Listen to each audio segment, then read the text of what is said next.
iki kudune damkar iki. Mbak Wi. Lah iki kudune damkar, nek ora damkar ya ora iso no. Few moments later.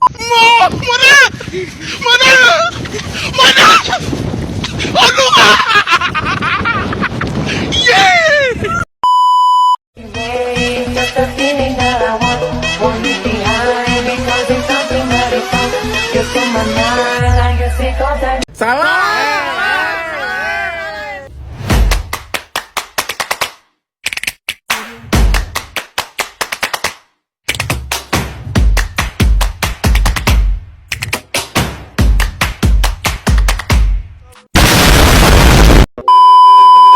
Assalamualaikum warahmatullahi wabarakatuh. Perkenalkan, nama saya Zalika Raya Ramadhani dari kelas 10-9 dari SMAN 12 Kota Tangerang. Pembahasan kali ini saya akan membahas materi tentang algoritma dan pemrograman. Apa sih algoritma dan pemrograman itu? Secara sederhana, algoritma pemrograman merupakan sebuah cara berpikir secara logika dalam bentuk tahapan-tahapan yang sistematis untuk menyelesaikan masalah pada pemrograman komputer. Kalian pasti penasaran kan apa sih materi lebih dalamnya lagi? Yuk kita simak video kali ini. Pembahasan video kali ini ada 5 macam, yaitu tentang algoritma dan algoritma pemrograman, fungsi algoritma pemrograman, cara kerja algoritma pemrograman, persamaan linear dan matriks, dan 2 cara menyusun algoritma. Yuk, kita bahas materinya. Submateri pertama yang akan kita bahas yaitu tentang algoritma dan algoritma pemrograman. Istilah tunggal algoritma sangat erat kaitannya dengan matematika dan informatika atau biasa kita sebut ilmu komputer. Algoritma secara khusus dirancang secara sistematis untuk menyelesaikan masalah atau tugas tertentu. Sementara istilah algoritma pemrograman adalah dasar sebuah program di dalam komputer berupa langkah-langkah yang secara sistematis juga bisa menyelesaikan masalah. Algoritma memang dirancang secara sistematis dan logis supaya mudah diikuti maupun diimplementasikan oleh komputer ataupun sistem pemrosesan sebuah data lainnya. Dalam artian sederhana, algoritma pemrograman dasar logika dalam pembuatan program komputer supaya bisa berjalan sesuai perintah. Dalam kehidupan sehari-hari, pemrograman sering digunakan dalam berbagai bidang, di antaranya matematika, komputasi, dan ilmu data. Baik itu untuk memecahkan masalah yang sederhana maupun masalah yang bersifat kompleks. Maka dapat kita simpulkan bahwa algoritma adalah aspek paling penting saat developer membuat program dengan menggunakan bahasa pemrograman apapun. Pasalnya, hasil akhir dari program yang dibuat tersebut tergantung dari algoritma yang telah ditulis. Submateri selanjutnya yang akan kita bahas yaitu fungsi algoritma pemrograman. Algoritma ini bertujuan untuk membantu memecahkan masalah secara lebih sistematis dan terstruktur, sehingga solusi dapat ditemukan dengan mudah. Untuk fungsi utama dari algoritma sendiri adalah membantu para programmer dalam merancang maupun menulis kode secara efektif, efisien, dan bisa dipahami dengan mudah.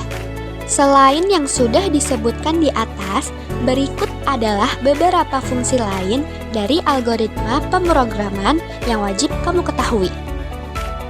Berikut merupakan beberapa fungsi lain dari algoritma pemrograman. Yang pertama, menyederhanakan program yang rumit dan besar menjadi lebih sederhana, sehingga penggunaannya bisa lebih efektif dan efisien.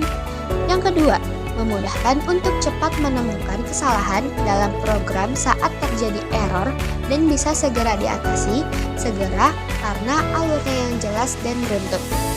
Yang ketiga, proses modifikasi menjadi lebih mudah karena tidak perlu merubah seluruh modul, namun cukup mengubah modul yang berkaitan saja. Yang keempat, membantu menyelesaikan permasalahan yang kompleks pada program, serta meminimalisir kesalahan penghitungan matematis tingkat tinggi. Yang kelima, skrip yang telah dibuat secara urut dan sistematis membuat proses pengembangan menjadi lebih mudah. Yang keenam, bisa digunakan berulang kali dan tidak perlu repot menuliskan kembali program yang sama, sehingga lebih memudahkan dalam membuat program. Yang ketujuh atau terakhir, ada dua pendekatan yang digunakan dalam algoritma pemrograman untuk memudahkan proses pembuatan program, yaitu top-down dan divide and conquer. Materi selanjutnya yang akan kita bahas yaitu cara kerja algoritma pemrograman. Terdapat 3 aspek utama di dalam pemrograman, yaitu ada input, proses, dan output. Saat pengguna memasukkan data atau perintah, maka komputer akan melakukan analisa dan mengeksekusinya sesuai dengan alur algoritma agar output yang dihasilkan bisa sesuai dengan harapan. Sebagai contoh sederhana, saat kamu melakukan pencarian di mesin Google, langkah logika dari algoritma Google adalah sebagai berikut. Menulis query pencarian, selanjutnya sistem memproses perintah yang kamu tulis. Selanjutnya, sistem menampilkan hasil pencarian yang paling relevan dengan perintah yang kamu masukkan tersebut. Pada praktiknya, konstruksi pada algoritma pemrograman ini terdiri dari 3 macam. Berikut adalah penjelasan lengkapnya. Pertama, algoritma percabangan atau kondisional. Konstruksi logaritma ini menjalankan keputusan dengan berdasarkan pada kondisi tertentu dengan 2 ataupun lebih percabangan. Contohnya, jika nilai ujian mencapai lebih dari 75, maka hasilnya adalah lulus. 2. Algoritma sekuensial atau linear sequence.